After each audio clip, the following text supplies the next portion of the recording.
ഈ പ്രപഞ്ചത്തിന്റെ അധിപനായ ഈ ലോകം മുഴുവനും അടക്കി ഭരിക്കുന്ന രാജാതിരാജനായ മലിക്കുൽ ജബ്ബാറായ പടച്ചറപ്പുണ്ടല്ലോ, ആ അല്ലാഹുവിലേക്ക് നിന്റെ കാര്യങ്ങളെ നിങ്ങൾ പരമേൽപ്പിക്കണേ എന്ന് പരിശുദ്ധമായ ഖുർആൻ വിടങ്ങ് പറയുമ്പോ എന്റെ പ്രിയപ്പെട്ടവരെ, അല്ലാഹുവിന്റെ വിശുദ്ധമായ ഖുർആൻ വിടങ്ങ് പറയുകയാ. നമ്മളിൽ പലരും പല സമയങ്ങളിലും പറയുന്ന ഒരു വാക്കാണ് തവക്കൽതു അലല്ലാഹ്. ഞാനും നിങ്ങളും നമ്മുടെ ജീവിതത്തിൽ അതിന്റെ അർത്ഥം എന്താണെന്ന് പോലും നമ്മളിൽ പലർക്കും അറിയില്ല. എന്തിനാണിത് പറയുന്നതെന്നറിയില്ല, എപ്പോഴാണിത് പറയേണ്ടതെന്നറിയില്ല. ഇത് പറയുന്ന ഒരു മനുഷ്യന് കിട്ടുന്ന പ്രതിഫലം എന്താണ്? നമ്മളിൽ പലർക്കും തവക്കൽതു അലല്ലാഹ് എന്ന് പറയാൻ വല്ലാത്ത മടിയാണ്. പറയുന്നവൻ അതിന്റെ മഹത്വം പോലും മനസ്സിലാക്കാത്ത ഒരു സാഹചര്യത്തിലൂടെ കടന്നു പോകുമ്പോ എന്റെ പ്രിയപ്പെട്ടവരെ, അല്ലാഹുവിന്റെ വിശുദ്ധമായ ഖുർആൻ വിടങ്ങ് പറയുകയാണ്. ആരെയാണ് നിങ്ങൾ പരമേൽപ്പിക്കേണ്ടതെന്നറിയുമോ? നിന്റെ കാര്യങ്ങൾ മുഴുവനും ആരെയാണ് ഏൽപ്പിക്കേണ്ടതെന്നറിയുമോ? വതവക്കൽ അലൽ ഹയ്യിൽ ലദീ ലാ യമൂത്. ഒരിക്കലും മരിക്കാതെ ജീവിച്ചിരിക്കുന്നവനായ അല്ലാഹുവിന്റെ അടുക്കലാണ്. ഒരിക്കലും മരണമില്ലാത്ത പടച്ചവന്, ഈ പ്രപഞ്ചത്തിന്റെ അധിപനായ പടച്ചറപ്പുണ്ടല്ലോ, ഈ ലോകം മുഴുവനും അടക്കി ഭരിക്കുന്ന രാജാതിരാജനായ എന്റെയും നിന്റെയും റബ്ബുണ്ടല്ലോ, ആ അല്ലാഹുവിന് മരണമില്ലല്ലോ, അല്ലാഹുവിന് കഴിയാത്തതില്ലല്ലോ, ആ പടച്ചറപ്പിനെ കൊണ്ട് സാധിക്കാത്തതൊന്നുമില്ലല്ലോ. അതുകൊണ്ട് മോനെ, നീ ആരെയാണ് പരമേൽപ്പിക്കേണ്ടതെന്നറിയുമോ? മരണമില്ലാത്ത ഈ ലോകത്തിന്റെ അധിപനായ പടച്ചറപ്പിനെ നീ നിന്റെ കാര്യങ്ങൾ പരമേൽപ്പിക്കണേ എന്നല്ലാഹുവിന്റെ വിശുദ്ധ ഖുർആൻ, പരിശുദ്ധമായ ഖുർആൻ വിടങ്ങ് പറയുകയാണ്. ഒരിക്കലും മരണമില്ലാത്ത പടച്ചറപ്പിലേക്ക് നിന്റെ കാര്യങ്ങൾ നിങ്ങൾ പരമേൽപ്പിക്കണേ. ഖുർആൻ പറയുകയാ, വതവക്കൽ അലൽ അസീസിർ റഹീം. അതാ കരുണക്കടലായ കാരുണ്യവാനായ പടച്ചറപ്പുണ്ടല്ലോ, ആ അല്ലാഹുവിനെ വേണം നിന്റെ കാര്യങ്ങൾ മുഴുവനും നീ പരമേൽപ്പിക്കുവാൻ. ആ ഖുർആൻ മറ്റൊരു ഭാഗത്ത് പറയുകയാ, വമൻ യതവക്കൽ അലല്ലാഹ് ഫഇന്നല്ലാഹ അസീസുൻ ഹകീം. അല്ലാഹുവിന്റെ പരിശുദ്ധമായ ഖുർആനിന്റെ പല ഭാഗങ്ങളിൽ അല്ലാഹു സുബ്ഹാനഹു വ തആല നിങ്ങൾ പരമേൽപ്പിക്കണേ, നിങ്ങൾ തവക്കൽതു അലല്ലാഹ് എന്ന് പറയണേ. ഖുർആൻ വിടങ്ങ് പറയുകയാണ്, ഖുൽ ഹസ്ബിയല്ലാഹ് അലൈഹി തവക്കലുൽ മുതവക്കിലൂൻ. പരിശുദ്ധമായ ഖുർആനിന്റെ ഒരുപാട് ഭാഗങ്ങളിൽ പടച്ചവൻ പറയുന്ന നിങ്ങളുടെ വിഷയങ്ങളുണ്ടല്ലോ, നിങ്ങളുടെ കാര്യങ്ങൾ നിങ്ങൾ അല്ലാഹുവിനെ പരമേൽപ്പിക്കണേ എന്ന് ഖുർആൻ വിടങ്ങ് പറയുമ്പോ എന്റെ പ്രിയപ്പെട്ട സഹോദരങ്ങളോട് ചോദിക്കുകയാണ്, നമ്മളിൽ ആരാണ് തവക്കൽതു അലല്ലാഹ് എന്ന് പറയുന്നത്? നമ്മുടെ ജീവിതത്തിലെ പ്രയാസങ്ങളും പ്രതിസന്ധികളും ദുരിതങ്ങളും കടന്നു വരുമ്പോ നമ്മുടെ കാര്യങ്ങൾ പടച്ചറപ്പിനെ ഏൽപ്പിക്കുന്ന എത്ര പേരാ ഉള്ളത്? അല്ലാഹുവിന്റെ വിശുദ്ധമായ ഖുർആൻ വിടങ്ങ് പറയുകയാ, ഒരു മുഅ്മിനിന്റെ അടയാളം അറിയുമോ? ഒരു മുഅ്മിനിനെ അറിയണോ? ഒരു മുഅ്മിനിന്റെ അടയാളം അറിയണോ? താടിയും തലപ്പാവും നിസ്കാര തലപ്പും മാത്രമല്ല, ഫർദയും ഹിജാബും ഇട്ടുകൊണ്ട് നടക്കുന്നത് മാത്രമല്ല, അല്ലാഹുവിന്റെ വിശുദ്ധമായ ഖുർആൻ പറയുകയാണ്, ഒരു വിശ്വാസിയുടെ അടയാളം എന്തെന്നറിയുമോ? ഇന്നമൽ മുഅ്മിനൂന അല്ലദീന ഇദാ ദുകിറല്ലാഹു വജിലത് ഖുലൂബുഹും വഇദാ തുലിയത് അലൈഹിം ആയാതുഹു സാദതുഹും ഈമാനാ വഅലാ റബ്ബിഹിം യതവക്കലൂൻ. അല്ലാഹുവിന്റെ പരിശുദ്ധമായ ഖുർആൻ വിടങ്ങ് ഒരു സത്യവിശ്വാസിയുടെ ഗുണം പറയുകയാ. എന്റെ പ്രിയപ്പെട്ട സഹോദരങ്ങളോട് സഹോദരിമാരോട്, നമ്മുടെ ജീവിതത്തിൽ നമ്മൾ പറയണം തവക്കൽതു അലല്ലാഹ്. അത് എന്ത് വിഷയത്തിലാകട്ടെ, വീട് വെക്കുന്ന കാര്യത്തിലാകട്ടെ, പെണ്ണ് കെട്ടുന്ന കാര്യത്തിലാകട്ടെ, കച്ചവടത്തിന്റെ കാര്യത്തിലാകട്ടെ, വിദ്യാഭ്യാസത്തിന്റെ കാര്യത്തിലാകട്ടെ, വഅൽ വെക്കുന്നതിന്റെ കാര്യത്തിലാകട്ടെ, ജീവിതത്തിലെ ഏത് കാര്യം ചെയ്യുന്ന സമയത്തും നീ പറയണം തവക്കൽതു അലല്ലാഹ്. വീടിന്റെ മുന്നിൽ എഴുതി വെക്കാനുള്ള ഒരു അറബി വാചകം മാത്രമല്ല, വാഹനത്തിന്റെ മുന്നിൽ എഴുതി വെക്കാനുള്ള പേര് മാത്രമല്ല. അറിയണമടാ ചെറുപ്പക്കാരാ, തവക്കൽതു അലല്ലാഹ് എന്ന് നിന്റെ നാവ് കൊണ്ട് നീ പറയണമടാ. അത് പറഞ്ഞാ അല്ലാഹ് നിനക്ക് തരുന്ന പ്രതിഫലം എന്തെന്നറിയുമോ? എപ്പോഴാണത് പറയേണ്ടതെന്നറിയുമോ? അത് പറയാതെ വരുമ്പോഴുണ്ടാകുന്ന നഷ്ടമെന്തെന്നറിയുമോ? അല്ലാഹുവേ, ഞങ്ങൾക്ക് ഈമാൻ തരണേ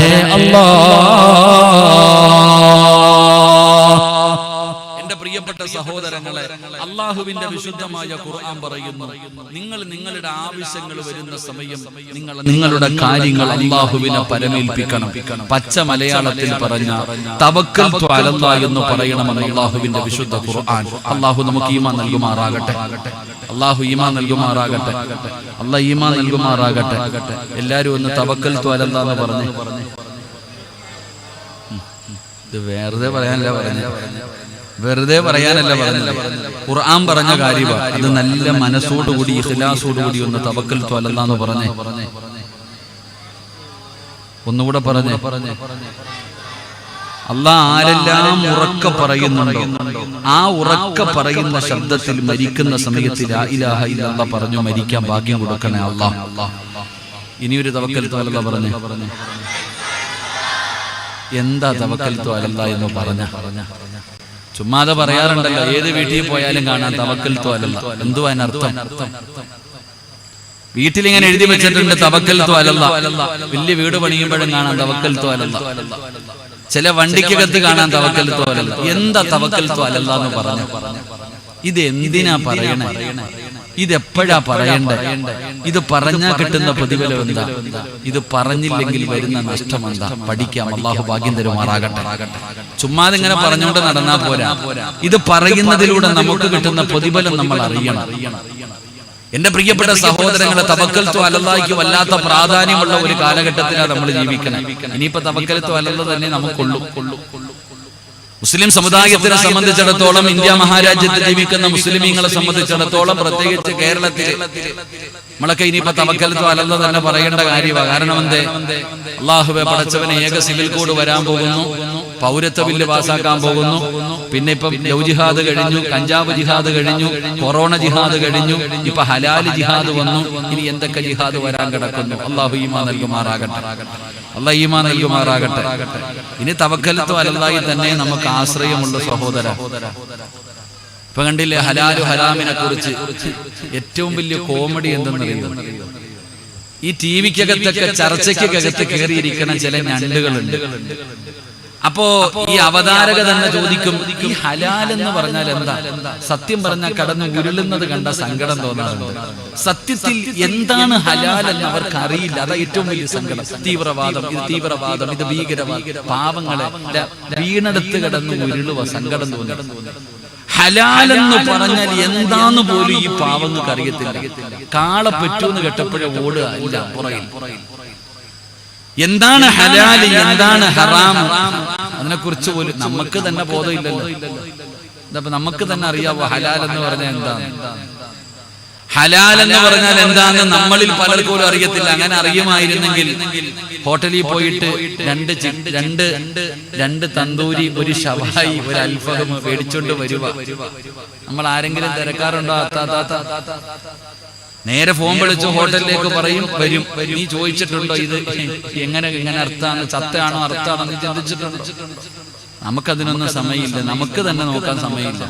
അള്ളാഹു നമുക്ക് ഈമാൻ നൽകുമാറാകട്ടെ. ശർക്കര ഹലാലായി, പപ്പടം ഹലാലായി, എല്ലാം ഹലാലല്ല, എല്ലാം ജിഹാദ. അള്ളാഹു കാക്കുമാറാകട്ടെ. എന്റെ പ്രിയപ്പെട്ട സഹോദരങ്ങളെ, എനിക്ക് നിങ്ങളോട് പറയാനുള്ളത്, നമ്മളെ സംബന്ധിച്ചിടത്തോളം ഇതൊന്നും നമുക്കൊരു വിഷയമല്ല. ഇവരെങ്ങനെയെങ്കിലും നമ്മളെങ്ങനെ ഭയപ്പെടുത്താൻ നോക്കുക. എല്ലാ വഴിയിലൂടെയും നമ്മളെങ്ങനെയെങ്കിലും ഒന്ന് ഇളക്കണം, എങ്ങനെയെങ്കിലും ഒന്ന് പേടിപ്പിക്കണം. നമ്മളെ ഭയപ്പെടുത്താനുള്ള കാര്യങ്ങളാണ്. പ്രച്ചോൻ എന്ത് ചെയ്യും ഉസ്താദ്? പൗരത്വ ബില്ലൊക്കെ പാസ്സായ നമ്മൾ എവിടെ പോകും? നമ്മൾ ഖബറിൽ പോകുമല്ല, പിന്നെ എവിടെ പോകാൻ? പൗരത്വ ബില്ലൊക്കെ വന്നു കഴിഞ്ഞാൽ നമ്മൾ എവിടെ പോകുമെന്ന് ചോദിക്കുന്നവരുണ്ട്. എവിടെ പോകും? നമ്മുടെ നാട്ടിൽ പോകും, നമ്മുടെ വീട്ടിൽ പോകും. അല്ലാഹു ഭാഗ്യം തരുമാറാകട്ടെ. നമ്മുടെ വീടേതാ?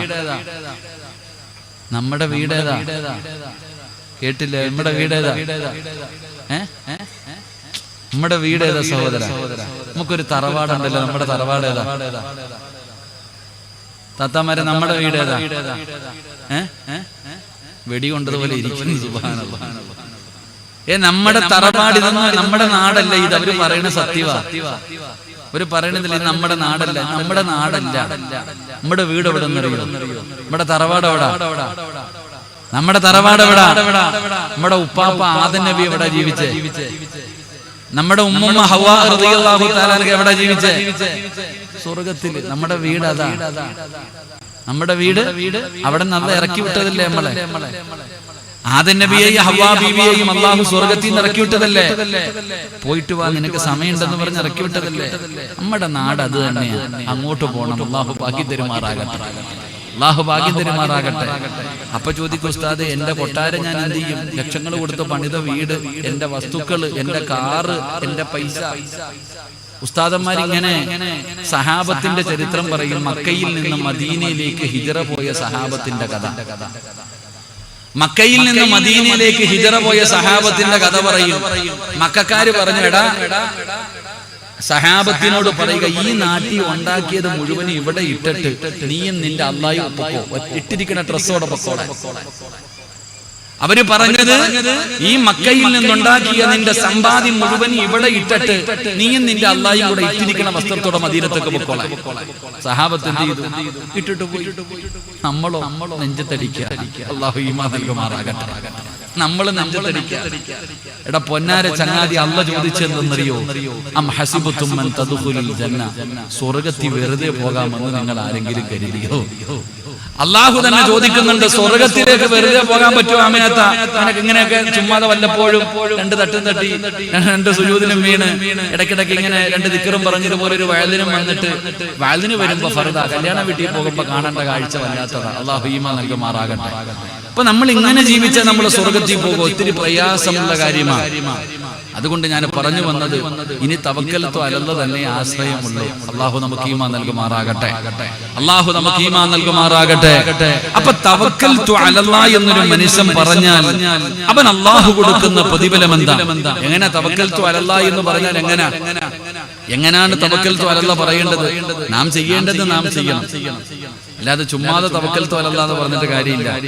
മഹാനായ നബിയന റസൂലുള്ളാഹി സ്വല്ലല്ലാഹു അലൈഹി വസല്ലമ തങ്ങളോട് ഒരു സ്വഹാബി അവിടെ നിന്ന് ചോദിക്കുന്നുണ്ട്, നബിയെ, ഞാൻ എന്റെ ഒട്ടകത്തിനെ കെട്ടിയിട്ടിട്ട് തവക്കൽത്തു അലല്ലാഹ് എന്ന് പറയണോ, അഴിച്ചു വിട്ടിട്ട് തവക്കൽത്തു അലല്ലാഹ് എന്ന് പറയണോ?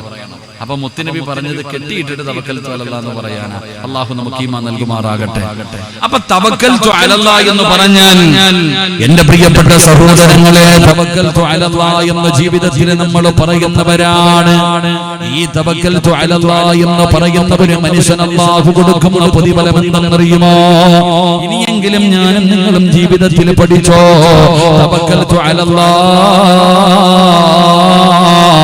എന്ന് പറയുന്ന ഒരു മനുഷ്യൻ അല്ലാഹു കൊടുക്കുന്ന പ്രതിഫലം എന്താ?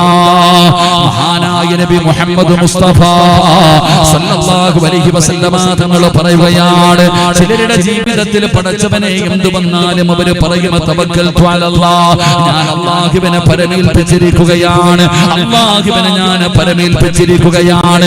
എന്റെ വീടിന്റെ വിഷയമുണ്ടല്ലോ, എന്റെ കടയുടെ വിഷയമുണ്ടല്ലോ, എന്റെ മക്കളുടെ വിവാഹത്തിന്റെ വിഷയമുണ്ടല്ലോ, എന്റെ സമ്പത്തിന്റെ വിഷയമുണ്ടല്ലോ, എല്ലാ കാര്യങ്ങളും പടച്ചറപ്പിൽ പരമേൽക്കുന്നവരുണ്ട്.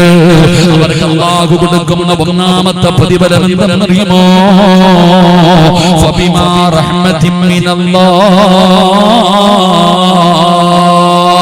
അല്ലാഹുവിന്റെ പരിശുദ്ധമായ ഖുർആൻ വിടുന്നു പറയുകയാ, ഫഇൻ അസംതും ഫതവക്കൽ അലല്ലാഹ് ഇന്നല്ലാഹ ലാ ഇന്നല്ലാഹ യുഹിബ്ബുൽ മുതവക്കിലീൻ. അല്ലാഹുവിന്റെ പരിശുദ്ധമായ ഖുർആൻ വിടുന്നു പറയുകയാണ്, തവക്കൽതു അലല്ലാഹ് എന്ന് ജീവിതത്തിൽ പറയുന്ന മനുഷ്യനുണ്ടല്ലോ, അവന് കിട്ടുന്ന ഒന്നാമത്തെ പ്രതിഫലം എന്തെന്നറിയുമോ? ഈ പ്രപഞ്ചത്തിന്റെ അധിപനായ, ഈ ലോകം മുഴുവനും അടക്കി ഭരിക്കുന്ന രാജാതിരാജനായ മലിക്കുൽ ജബ്ബാറായ പടച്ചറപ്പിനെ അവനെ വല്ലാത്ത ഇഷ്ടമാണ്.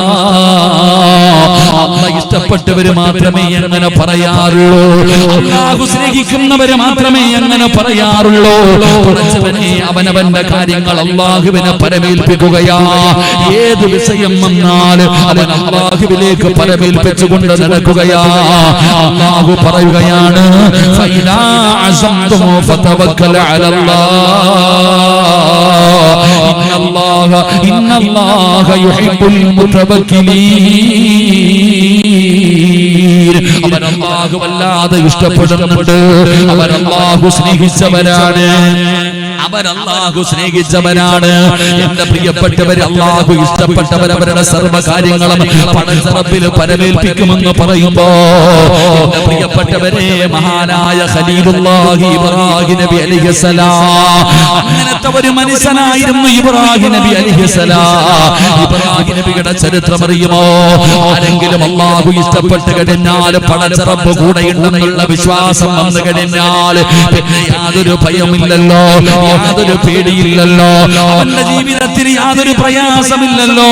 മഹാനായ ഖലീലുല്ലാഹി ഇബ്രാഹിം നബി അലൈഹിസ്സലാം പടച്ചവനെ നമ്രൂദിന്റെ അനുയായികൾ മുഴുവനും ഇബ്രാഹിം നബിയെ പിടിച്ചു കെട്ടുകയാണ്. ആ വിഗ്രഹങ്ങൾ തകർത്തതിന്റെ പേരിൽ ഇബ്രാഹിം നബി അലൈഹിസ്സലാമിനെ പിടിച്ചു കൊണ്ടുവന്നിട്ട് ഭയാനകമായ ഒരു തീകുണ്ടാരം ഉണ്ടാക്കുകയാണ്. ചരിത്രം പറയുകയാണ്, ആകാശത്തിന്റെ മുകളിലൂടെ പറന്നു പോകുന്ന പറവകൾ പോലും കഴിഞ്ഞു വീഴുന്ന രീതിയിൽ ഭയാനകമായ ഒരു തീകുണ്ടാരമുണ്ടാക്കി. ഒരാൾക്ക് പോലും അതിന്റെ അടുത്തേക്ക് പോകാൻ കഴിയുന്നില്ല. അവസാനം ഇബ്രാഹിം നബി അലൈഹിസ്സലാമിനെ ഉയരമുള്ള ഒരു സ്ഥലത്ത് കയറ്റി നിർത്തിയിട്ട് അമ്പും വില്ലും തയ്യാറാക്കി വച്ചിരിക്കുകയാണ്. ഇബ്രാഹിം നബി ആ തീകുണ്ടാരത്തിലേക്ക് എയ്ത് വിടുന്നതിന് വേണ്ടി ഇബ്രാഹിം നബിയെ കയറ്റി ഇങ്ങനെ നിർത്തിയിരിക്കുന്ന സമയത്ത് അതാ വരുന്ന മുഖറബുൽ അംലാഖ് മലക്ക് ജിബ്രീൽ അലൈഹിസ്സലാം കടന്നു വരികയാ. അവിടുന്ന് ചോദിക്കുന്നു, നബിയേ ഒന്നനുവാദം തരുമോ, ഒന്നനുവാദം തരുമോ? ഈ കാണുന്ന തീകുണ്ടാരം ഞാൻ അണച്ചു കളയാ നബിയേ, ഞാൻ അങ്ങയെ രക്ഷപ്പെടുത്താ നബിയേ. മൂസാ നബി അതാ ഇബ്രാഹിം നബി അലൈഹിസ്സലാമിനോട് അവിടുന്ന് ജിബ്രീൽ എന്ന് പറയുന്ന മലക്ക് പറയുമ്പോ ഇബ്രാഹിം നബി പറഞ്ഞ മറുപടി എന്തെന്നറിയുമോ? ജിബ്രീലേ, എനിക്ക് നിന്റെ സഹായം വേണ്ട, എനിക്ക് നിന്റെ സഹായം വേണ്ട. ഹസ്ബി അല്ലാഹ്, എനിക്കെന്റെ റബ്ബുണ്ടല്ലോ, എന്നെ പടച്ച റബ്ബുണ്ടല്ലോ. ആ റബ്ബിനറിയാമല്ലോ എന്നെ രക്ഷപ്പെടുത്താൻ. എനിക്ക് നിന്റെ സഹായം വേണ്ട. ഹസ്ബുനല്ലാഹു നിഅമൽ വകീൽ നിഅമൽ മൗലാ വനിഅമൻ നസീർ. മഹാനായ ഇബ്രാഹിം നബി അലൈഹിസ്സലാം അവിടുന്ന് പറയുകയാ, എനിക്ക് അല്ലാഹുണ്ടല്ലോ, എന്റെ റബ്ബുണ്ടല്ലോ എന്നെ രക്ഷപ്പെടുത്താൻ. നമുക്ക് ചരിത്രം അറിയുമല്ലോ, ഫിർഔനിന്റെ തീകുണ്ടാരത്തിലേക്ക് ഉല്ലാസ യാത്രയ്ക്ക് പോയ ഇബ്രാഹിം നബിയുടെ ചരിത്രം പഠിച്ചവരാ. പടച്ചവനെ ദിവസങ്ങളോളം മാസത്തോളം ആ തീകുണ്ടാരത്തിനകത്ത് കിടന്നിട്ട് തന്റെ ശരീരത്തിലെ ഒരു രോമം പോലും നരയാതെ, ഒരു രോമം പോലും കരിയാതെ ഉല്ലാസയാത്ര കഴിഞ്ഞ് ഇബ്രാഹിം നബി അലൈഹിസ്സലാം തീകുണ്ടാരത്തിൽ നിന്ന് എഴുന്നേറ്റ് വന്നെന്ന ചരിത്രം പറയുമ്പോ ഇതൊന്നും ഒരു കെട്ടുകഥയല്ലല്ലോ. എന്റെ പ്രിയപ്പെട്ടവരെ, പടച്ച റബ്ബ് ഹൃദയത്തിന്റെ അകത്തിറങ്ങി കഴിഞ്ഞാ പിന്നെ എങ്ങനാ? അവർക്ക് പടച്ചവനെ ജീവിതത്തിൽ എത്ര വലിയ പ്രയാസം വന്നാൽ, എല്ലാ ദുരിതങ്ങൾ വന്നാൽ, ഏക സിവിൽ കോഡല്ല, പൗരത്വമില്ലല്ല, ജിഹാദല്ല, പടച്ചവനെ ഇനി കൊല്ലുമെന്ന് പറഞ്ഞാലും ജീവനോടെ കത്തിക്കുമെന്ന് പറഞ്ഞാൽ എന്തൊക്കെ വിഷയം വന്നാൽ ഒരു മുസ്ലിമിന്റെ ഹൃദയത്തിൽ ഒരു ഭയമില്ല, അവന്റെ ഹൃദയത്തിന്റെ അകത്തൊരു പേടിയില്ല. കാരണം ഏറ്റവും വലുത് പടച്ച റബ്ബാണല്ലോ. അല്ലാഹു നമ്മുടെ കൂടെയുണ്ടല്ലോ. എന്റെ പ്രിയപ്പെട്ട സഹോദരാ സഹോദരി, ജീവിതത്തിൽ താങ്ങാൻ കഴിയാത്ത വേദനകളും പ്രയാസങ്ങളും രോഗങ്ങളും നാദാ നിന്റെ ജീവിതത്തിലേക്ക് കടന്നു വരുമ്പോ അങ്ങ് തോന്നാറുണ്ട്, ഉസ്താദേ ജീവിതം അങ്ങ് അവസാനിപ്പിച്ചാ മതിയായിരുന്നു, മരിച്ചാ മതിയായിരുന്നു. പടച്ചവനെ ആത്മഹത്യ വല്ലാതെ വർദ്ധിക്കുന്ന കാലഘട്ടത്തിലാ ജീവിക്കുന്നത്. പടച്ചവനെ ഇന്നത്തെ യുവതലമുറയുണ്ടല്ലോ, അവർക്ക് പിടിച്ചു നിൽക്കാനുള്ള കഴിവില്ല. അറിയില്ലല്ലോ, അവർക്ക് അള്ളയാരാണെന്നറിയില്ലല്ലോ, അവർക്ക് അള്ളയാരാണെന്നറിയില്ലല്ലോ. ജീവിതത്തിൽ പ്രയാസങ്ങൾ കടന്നു വരുമ്പോ ഒരു തുണ്ടൊരു തുണി എടുത്തിട്ട് ഫാനിൽ കെട്ടിയിട്ട് കഴുത്തിട്ട് മുറുക്കിയിട്ട് ചാവുന്ന കാലമാ. പിടിച്ചു നിൽക്കാൻ കഴിയുന്നില്ല. എന്റെ പ്രിയപ്പെട്ടവരോട് പറയുന്നു, ജീവിതത്തിലെ ഏറ്റവും വലിയ പ്രയാസം വന്നാൽ നിങ്ങൾ പതറിപ്പോകരുത്, നിങ്ങൾ പതറിപ്പോകരുത്. അല്ലാഹുവിന്റെ പ്രവാചകൻ അവിടുന്ന് ഒരു ദിക്ർ പറയുകയാ. ജീവിതത്തിൽ താങ്ങാൻ കഴിയാത്ത വേദനകൾ ജീവിതത്തിലേക്ക് കടന്നു വരുമ്പോ നിങ്ങൾ ഒരു ദിക്ർ പറയണം. അല്ലാഹുവിന്റെ റസൂൽ പറയുകയാ. ഏത് ദിക്റാണ് പറയേണ്ടതെന്നറിയുമോ? മോനെ, സാമ്പത്തിക നഷ്ടം വരുമ്പോൾ, ശാരീരികമായി തളർന്നു പോകുമ്പോ, ജീവിതത്തിൽ ഒറ്റപ്പെട്ടു പോകുമ്പോ, താങ്ങാൻ കഴിയാത്ത ടെൻഷൻ ഉണ്ടാകുന്ന സമയത്ത് ഈ പറയുന്ന ദിക്ർ നിനക്കൊന്ന് 3 പ്രാവശ്യം ഇഖ്ലാസോടുകൂടി പറയാൻ കഴിയുമോ? ഹസ്ബുനല്ലാഹു നിഅമൽ വകീൽ നിഅമൽ മൗലാ വനിഅമൻ നസീർ. ഇതാര് പറഞ്ഞ ദിക്റെന്നറിയോ? എന്റെ പ്രിയപ്പെട്ട ഉമ്മമാരെ, ഈ ദിക്ർ പറഞ്ഞ വ്യക്തി ആരെന്നറിയുമോ? അല്ലാഹുവിന്റെ പ്രവാചകന്റെ പ്രിയപ്പെട്ട ഭാര്യയായ മഹദിയായ ആയിഷ ബീവി റളിയല്ലാഹു തആല അൻഹ. ആയിഷ ബീവിയുടെ ചരിത്രം അറിയുമോ പെങ്ങളെ? അല്ലാഹുവിന്റെ റസൂലിന്റെ ഭാര്യയുടെ ചരിത്രം നിനക്കറിയുമോ? ആയിഷ ബീവി റളിയല്ലാഹു തആല അൻഹ ആയിഷ ബീവിയെ കുറിച്ച് വ്യഭിചാരത്തിന്റെ ആരോപണം നടത്തുകയാ. സൗബാൻ എന്ന് പറയുന്ന സ്വഹാബിയുണ്ടല്ലോ, യുവത്വത്തിന്റെ നടുവിലൂടെ നടന്നു പോകുന്ന സൗബാൻ എന്ന് പറയുന്ന ചെറുപ്പക്കാരനായ ആ സ്വഹാബിയുമായി ചേർത്ത് വെച്ചിട്ട് പറയുകയാണ്, അല്ലാഹുവിന്റെ പ്രവാചകന്റെ ഭാര്യ വ്യഭിചരിച്ചിരിക്കുന്നു. ആയിഷ ബീവിയെ പോലും വെറുതെ വിട്ടില്ല. ആയിഷ ബീവിയെ കുറിച്ച് അപരാധം പറയുകയാണ്. പടച്ചവനെ, ഒരു വീട്ടുകാര് മാത്രമല്ല, ഒരു പഞ്ചായത്ത് മാത്രമല്ല, ഒരു നാട് മുഴുവനും ആയിഷ ബീവിയെ പടച്ചവനെ അവിടെ പറയുകയാ. ആയിഷ ബീവി തെറ്റ് ചെയ്തെന്ന് എല്ലാവരും പറയുകയാണ്. അല്ലാഹുവിന്റെ റസൂൽ നോക്കുമ്പോ എല്ലാ സ്ഥലങ്ങളിലും ആയിഷ ബീവിയെ കുറിച്ചാണ് ചർച്ച ചെയ്യുന്നത്. അല്ലാഹുവിന്റെ പ്രവാചകൻ സ്വല്ലല്ലാഹു അലൈഹി വസല്ലമ തങ്ങൾ ആ വീട്ടിലേക്ക് കടന്നു വരുന്നു. എന്നിട്ട് കരഞ്ഞുകൊണ്ടിരിക്കുന്ന ആയിഷ ബീവി റളിയല്ലാഹു തആല അൻഹയോട് അല്ലാഹുവിന്റെ റസൂൽ പറഞ്ഞു, ആയിഷ, കുറച്ചു ദിവസം നീ നിന്റെ വീട്ടിലേക്ക് പോയി നിൽക്കുക. ആയിഷ ബീവിയെ കുറിച്ചിട്ട് വ്യഭിചാരത്തിന്റെ ആരോപണം നടത്തുമ്പോ അല്ലാഹുവിന്റെ പ്രവാചകൻ അവിടെ നിന്ന് പറഞ്ഞ് വിശ്വാസമില്ലാത്തത് കൊണ്ടല്ല. അല്ലാഹുവിന്റെ റസൂൽ പറഞ്ഞു, കുറച്ചു ദിവസം നീ നിന്റെ വീട്ടിലേക്ക് പോയി നിൽക്ക്. ആയിഷ ബീവിക്ക് താങ്ങാൻ പറ്റിയില്ല. ഭർത്താവ് വീട്ടിലേക്ക് പോകാൻ പറഞ്ഞപ്പോ ആയിഷ ബീവി റളിയല്ലാഹു തആല അൻഹ തളർന്നു പോകുകയാ. തന്റെ പ്രിയപ്പെട്ട പിതാവായ അബൂബക്കർ സിദ്ദീഖ് റളിയല്ലാഹു തആല അൻഹു ആയിഷ ബീവി റളിയല്ലാഹു തആല അൻഹ ഓടിച്ചെന്ന് വാപ്പയുടെ കയ്യിൽ പിടിച്ചിട്ട് പറയുന്നു, വാപ്പാ, ഞാൻ അങ്ങനെ ചെയ്യുവോ വാപ്പാ? ഞാൻ അല്ലാഹുവിന്റെ റസൂലിന്റെ ഭാര്യയല്ലേ? ഞാൻ എങ്ങനെ തെറ്റ് ചെയ്യുമെന്ന് എന്റെ വാപ്പയ്ക്ക് തോന്നുന്നുണ്ടോ? അല്ലാഹുവേ, അബൂബക്കർ തങ്ങളൊന്നും മിണ്ടിയില്ല. ആയിഷ ബീവി തന്റെ പ്രിയപ്പെട്ട മാതാവിന്റെ ചാരത്തേക്ക് ഓടുകയാണ്. 1.5 മാസക്കാലം ഗർഭം ചുമന്ന മരണവേദനയുടെ വേദനയിൽ നിന്ന് പ്രസവിച്ച തന്റെ പ്രിയപ്പെട്ട മാതാവ് തന്റെ പൊന്നാര മക്കളുടെ കണ്ണൊന്നും നനഞ്ഞ സഹിക്കാൻ കഴിയാത്ത മാതാവിന്റെ ചാരത്തേക്ക് ആയിഷ ബീവി റളിയല്ലാഹു തആല അൻഹ ഓടിച്ചെന്നിട്ട് ഉമ്മയുടെ കയ്യിൽ പിടിച്ചിട്ട് പറയുന്നു, ഉമ്മ,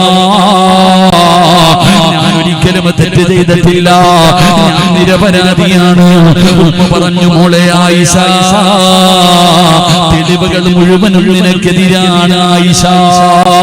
എന്റെ പ്രിയപ്പെട്ടവരെ, ആയിഷ എന്ന് പറയുന്ന ചെറിയ പെൺകുട്ടി അവിടെ തളർന്നില്ല.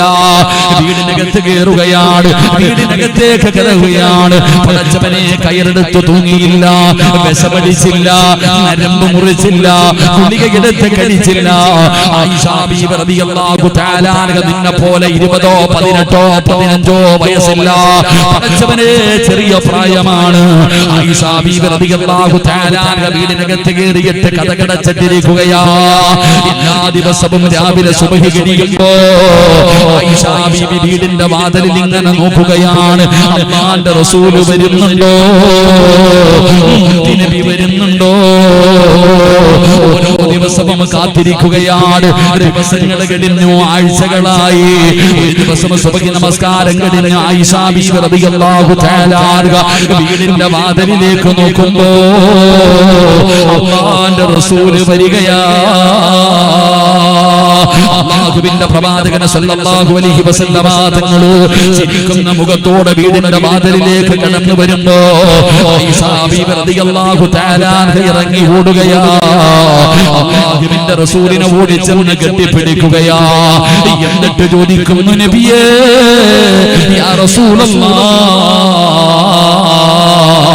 അല്ലാഹുവിന്റെ പ്രവാചകരെ, ഞാൻ തെറ്റുകാരിയല്ലെന്ന് അല്ലാഹു പറഞ്ഞു നബിയേ, ഞാൻ നിരപരാധിയാണെന്ന് അല്ലാഹു പറഞ്ഞു നബിയേ, പരിശുദ്ധമായ ഖുർആനിൽ ആയത്ത് ഇറങ്ങിയോ നബിയേ. അല്ലാഹുവിന്റെ റസൂൽ പറഞ്ഞു, ആയിഷ, ഇന്നലെ രാത്രി ജിബ്രീൽ വന്നു, ആയിഷ നീ നിരപരാധിയാണെന്ന് അല്ലാഹു പറഞ്ഞിരിക്കുകയാ. ആയിഷ ബീബി തുള്ളിച്ചാടുകയാണ്. ആയിഷ ബീബി തുള്ളിച്ചാടുകയാ. അല്ലാഹുവിന്റെ റസൂലിനോട് ആയിഷ ബീബി റളിയല്ലാഹു തആല അൻഹ പറയുന്നു, നബിയേ ജിബ്രീൽ വരുമെന്ന് എനിക്കറിയാം. അല്ലാഹുവിന്റെ ഖുർആനിൽ ഞാൻ നിരപരാധിയാണെന്ന് ആയത്തിറങ്ങുമെന്ന് എനിക്ക് ഉറപ്പായിരുന്നു നബിയേ. ആയിഷ ബീബി ഇത്ര ഉറപ്പോടുകൂടി പറയുമ്പോ അല്ലാഹുവിന്റെ റസൂൽ ചോദിച്ചു, ആയിഷ ഇത്ര ഉറപ്പെന്തേ ആയിഷ, നീ എങ്ങനെയാ പിടിച്ചു നിന്നത്? ഈ പ്രയാസത്തിന്റെ സമയത്ത് എങ്ങനെയാ പിടിച്ചു നിന്നത്? എങ്ങനെയാ നീ സമാധാനിപ്പിച്ചത്? ആ സമയത്ത് ആയിഷ ബീബി റളിയല്ലാഹു തആല അൻഹ അവിടെന്ന് പറഞ്ഞ മറുപടി എന്തെന്നറിയുമോ?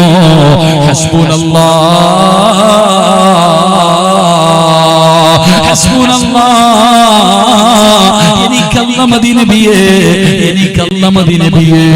ഞാൻ എന്റെ വീടിനകത്ത് ദിവസങ്ങളോളം പറഞ്ഞുകൊണ്ടിരുന്നത് ഹസ്ബുനല്ലാഹു നിഅമൽ വകീൽ, നിഅമൽ മൗലാ വ നിഅമൻ നസീർ. ഈ ദിക്റാണ് ഞാൻ പറഞ്ഞുകൊണ്ടിരുന്നത്. പിന്നെ എന്തിനാ ഞാൻ ഭയപ്പെടുന്നത്? എന്റെ പ്രിയപ്പെട്ടവരെ, ജീവിതത്തിൽ തകർന്നു പോകുമ്പോ ഈ ദിക്ർ നിങ്ങളൊന്ന് 3 പ്രാവശ്യം ഒന്ന് പറഞ്ഞു നോക്ക്. നിങ്ങളുടെ മനസ്സിന് സമാധാനം വരികയാണ്, നിങ്ങളുടെ മനസ്സിന് ധൈര്യം വരികയാണ്. അതുകൊണ്ട് എന്റെ പ്രിയപ്പെട്ടവരോട് പറയുകയാ, തവക്കൽതു അലല്ലാഹ് എന്ന് പഠിച്ചു വെച്ചോ. ഇത് നിന്റെ ജീവിതത്തിൽ പറയാ തയ്യാറായ ഇന്നല്ലാഹ യുഹിബ്ബുൽ മുതവക്കിലീൻ, ഈ ലോകത്തിന്റെ അധിപനായ അല്ലാഹു നിന്നെ ഇഷ്ടപ്പെടുന്നു എന്ന് അല്ലാഹുവിന്റെ വിശുദ്ധ ഖുർആൻ, അല്ലാഹുവിന്റെ പരിശുദ്ധമായ ഖുർആൻ പറയുന്നു. തവക്കൽതു അലല്ലാഹ് എന്ന് ആര് പറയുന്നുണ്ടോ അവരെ അല്ലാഹു ഇഷ്ടപ്പെടുന്നു എന്ന് വിശുദ്ധ ഖുർആൻ. അല്ലാഹു നമുക്ക് ഈമാൻ നൽകുമാറാകട്ടെ. ഖുർആൻ പറയുന്നു 2 തവക്കൽതു അലല്ലാഹ് എന്ന് ജീവിതത്തിൽ പറഞ്ഞാൽ കിട്ടുന്ന രണ്ടാമത്തെ പ്രതിഫലം അല്ലാഹുവിന്റെ പ്രവാചകൻ അവിടെന്ന് പറയുകയാണ്. പരിശുദ്ധമായ ഖുർആൻ പറയുകയാ, മയ്യതവക്കൽ അലല്ലാഹി ഫഹുവ ഹസ്ബുഹു ഇന്നല്ലാഹ ബാലിഗു അംരിഹി ഖദ് ജഅലല്ലാഹു ലികുല്ലി ശൈഇൻ ഖദറാ. രണ്ടാമത്തെ പ്രതിഫലം കേട്ടോ, രണ്ടാമത്തെ പ്രതിഫലം കേട്ടോ. എന്റെ പ്രിയപ്പെട്ട സഹോദരങ്ങളെ, അവൻ അല്ലാഹു മതിയാവുകയാ. അവൻ അല്ലാഹു മതി, വേറെ ആരും വേണ്ട. എന്റെ റബ്ബന്റെ കൂടെയുണ്ടല്ലോ. ലക്ഷങ്ങളുടെ കടം വന്നാൽ എന്റെ റബ്ബന്റെ കൂടെയുണ്ടല്ലോ. വീടിന്റെ പണി പകുതിയിൽ കിടക്കുകയാണ്, പലിശക്കെടുക്കണ്ട, ലോൺ എടുക്കണ്ട. പച്ചവനെ കൊണ്ടുപോയിട്ട് പണയം വെച്ച പൈസ കൊണ്ട് വീട് പണിയണ്ട, എന്റെ റബ്ബന്റെ കൂടെയുണ്ടല്ലോ. എന്റെ പെൺമക്കൾ വളർന്നു വരികയാണ്, വളഞ്ഞ വഴിയിലൂടെ പണം വേണ്ട. എന്റെ റബ്ബന്റെ കൂടെയുണ്ടെങ്കിൽ എന്റെ പെൺമക്കളുടെ വിവാഹം നടക്കുമല്ലോ. അല്ലാഹുവിന്റെ ഖുർആൻ പറയുകയാ, തവക്കൽതു അലല്ലാഹ് എന്ന് പറയുന്ന ഒരു മനുഷ്യന് കിട്ടുന്ന രണ്ടാമത്തെ പ്രതിഫലം എന്തെന്നറിയുമോ? അവൻ അല്ലാഹു മതിയാകുമെന്ന് അല്ലാഹുവിന്റെ വിശുദ്ധ ഖുർആൻ. അല്ലാഹുവിന്റെ ഖുർആൻ പറയുക, തവക്കൽതു അലല്ലാഹ് എന്ന് പറയുന്ന മനുഷ്യന് കിട്ടുന്ന രണ്ടാമത്തെ പ്രതിഫലം അവൻ അല്ലാഹ് മതി. അല്ലാഹു ഈമാൻ നൽകുമാറാകട്ടെ. അല്ലാഹ് ഈമാൻ നൽകുമാറാകട്ടെ. ഉറക്കപ്പറ അല്ലാഹ് ഈമാൻ നൽകുമാറാകട്ടെ. ഏത് വിഷയത്തിലും പെണ്ണുമ്പിള്ള ചോദിക്കും, മക്കൾ രണ്ടെണ്ണം കെട്ടിക്കാറായി വളർന്നു വരുന്നല്ലോ എന്ത് ചെയ്യണം? അല്ലാഹ് നോക്കിക്കൊള്ളും. അല്ലാഹ് നോക്കിക്കൊള്ളും. പടച്ചവനെ വീടിന്റെ പണി തുടങ്ങ, വീടിന്റെ പണി പകുതി കിടക്ക, ഭാര്യ ചോദിക്കുക ഇതിനകത്ത് കയറണ്ടേ, ഇനി എന്ത് ചെയ്യും? അപ്പൊ പെണ്ണുമ്പിള്ള പറയും ലോൺ എടുക്കാം. നിന്നെ പോലെ അല്ലാഹ് ഈമാൻ നൽകുമാറാകട്ടെ. അല്ലാഹ് ഈമാൻ നൽകുമാറാകട്ടെ. പെണ്ണുങ്ങളുടെ വാക്ക് കേൾക്കരുത് കേട്ടാ. എടാ, നിങ്ങൾ ചിന്തിക്കേണ്ട ഒരു കാര്യം, കഷ്ടപ്പെട്ടൊരു വീട് വെക്കും, ഉള്ള പൈസയും സ്വർണ്ണമെല്ലാം കൂടെ വിറ്റുപറക്കിയിട്ട് ഒരു വീട് വെക്കും. വീടിന്റെ വാർപ്പ് വരെ എത്തി. അപ്പൊ ഭാര്യ വന്നിട്ട് പറയും, ഇതൊക്കെ ഒന്ന് ക്ലിയർ ആക്കിയിരുന്നെങ്കിൽ അകത്ത് കയറാം. മോളെ പൈസ ഇല്ല, ലോൺ എടുക്കുക. നിങ്ങൾ ചിന്തിക്കേണ്ട കാര്യം പലിശക്ക് എടുത്തിട്ടാണോ വീട് വെക്കേണ്ടത്? പറചങ്ങാതി പലിശക്ക് എടുത്തിട്ടാണോ വീട് വെക്കേണ്ടത്? നിനക്ക് ക്ഷമിക്കാൻ മനസ്സില്ല. ഇത്രയും തന്ന അള്ളാഹുവിന് ബാക്കി കൂടെ തരാൻ കഴിയുമെന്നുള്ള ഉറപ്പ് നിനക്കില്ലാതെ പോകുന്നു. എന്റെ പ്രിയപ്പെട്ട സഹോദരങ്ങൾ, അള്ളാഹു തരും. പടച്ചവന് കഴിയുമല്ലോ, അള്ളാഹുവിന് തരാൻ കഴിയുമല്ലോ. അള്ളാഹ് നമ്മുടെ കൂടെയുണ്ടല്ലോ, എന്തിനാ പേടിക്കണേ? അള്ളാഹു നമ്മുടെ കൂടെയുണ്ടല്ലോ, ഏത് വിഷയത്തിന് നമ്മൾ എന്തിനാ പേടിക്കണേ? എന്റെ പ്രിയപ്പെട്ട സഹോദരങ്ങളെ, അള്ളാഹു നമ്മുടെ കൂടെയുണ്ടെങ്കിൽ നമ്മൾ എന്തിനാ പേടിക്കുന്നത്? സഹോദരാ, നീ ഒരു മുസ്ലിമല്ലേ?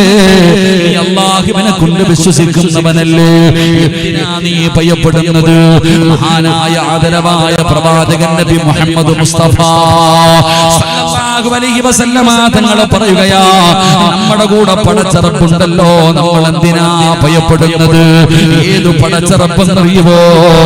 അല്ലാഹുവിന്റെ പ്രവാചകൻ സല്ലല്ലാഹു അലൈഹി വസല്ലമ തങ്ങൾ, അല്ലാഹുവിന്റെ പ്രവാചകനും മഹാനായ പ്രവാചകന്റെ ചരിത്രം നമുക്കറിയുമല്ലോ. ഏത് അല്ലാഹുവാണ് നമ്മുടെ കൂടെയുള്ളതെന്നറിയുമോ?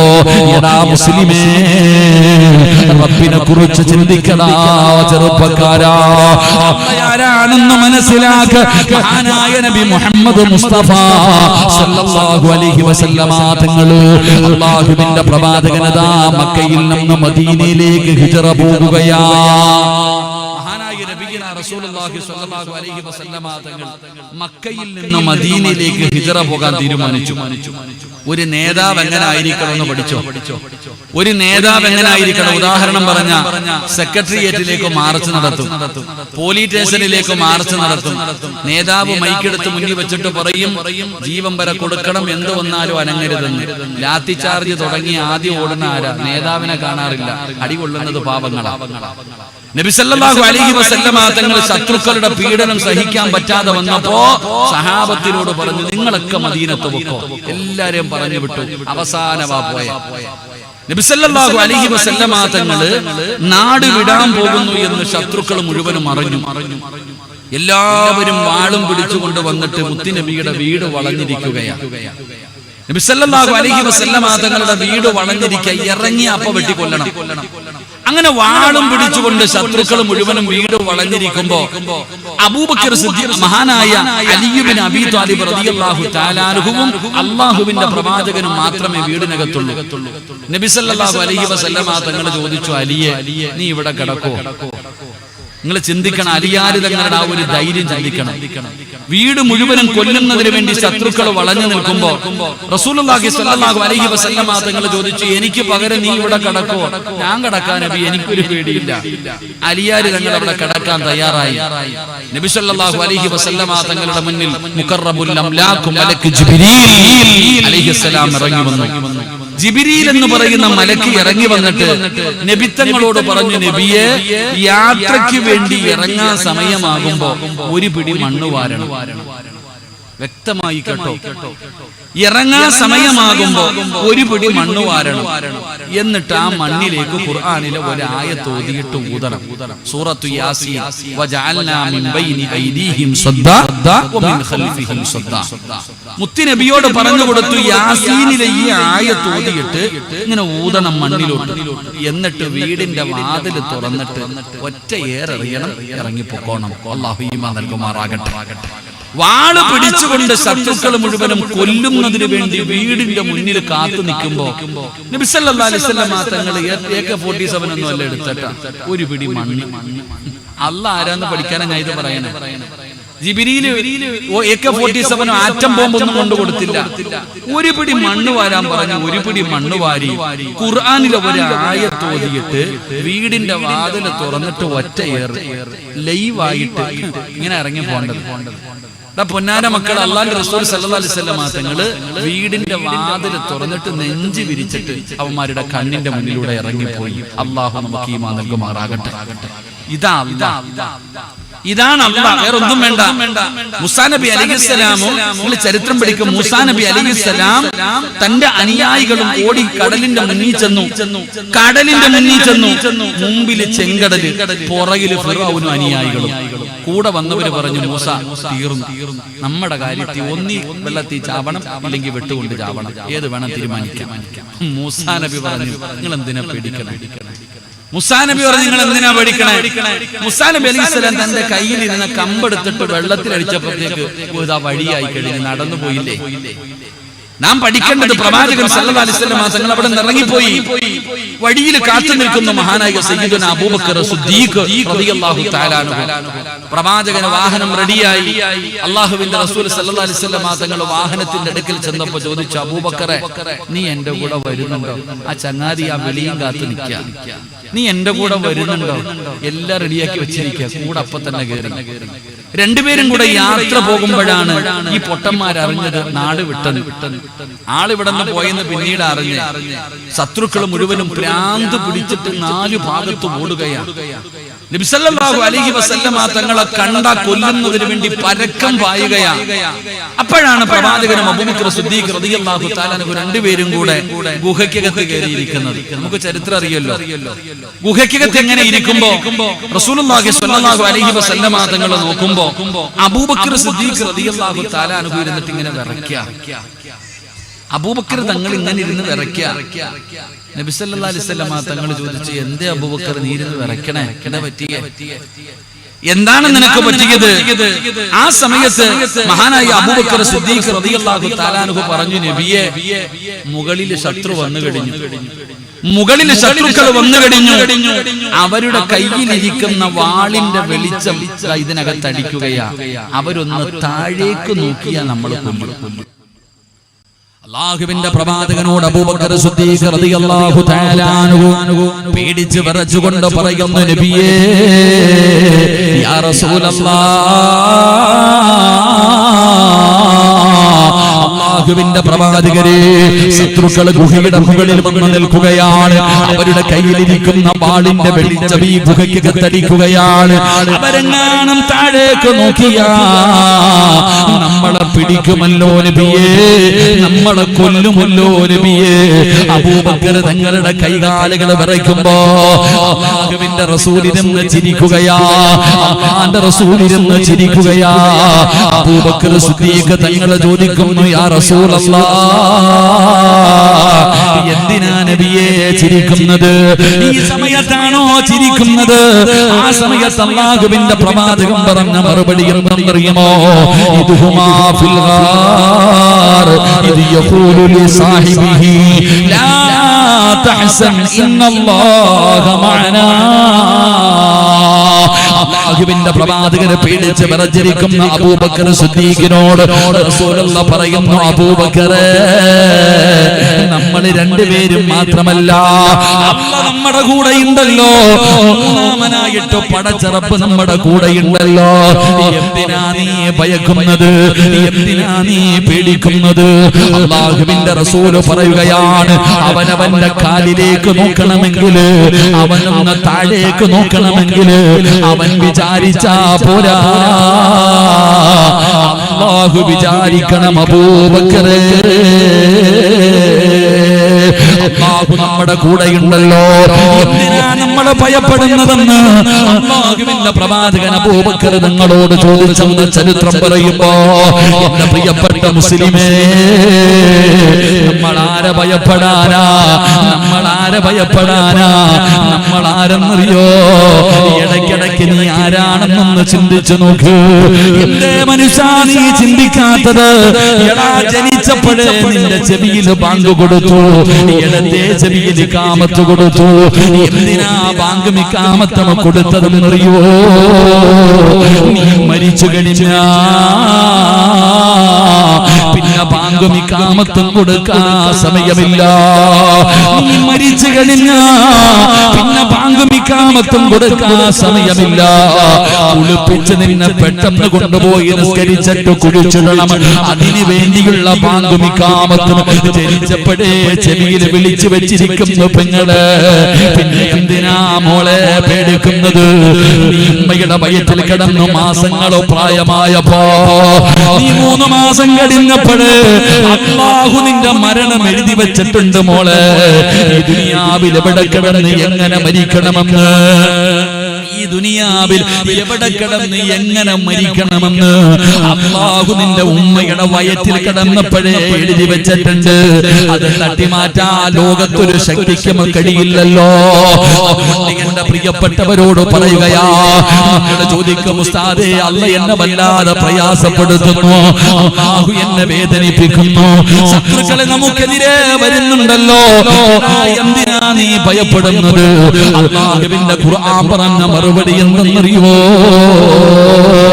വനബുലുവന്നകും ബിശൈഇൻ മിനൽ ഖൗഫ് വൽജൂഇ വനഖ്സിൻ മിനൽ അംവാലി വൽഅൻഫുസി വസ്സമറാത്ത്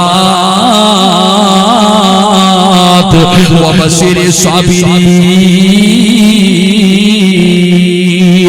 الذين إذا أصابتهم مصيبة قالوا إنا لله وإنا إليه راجعون.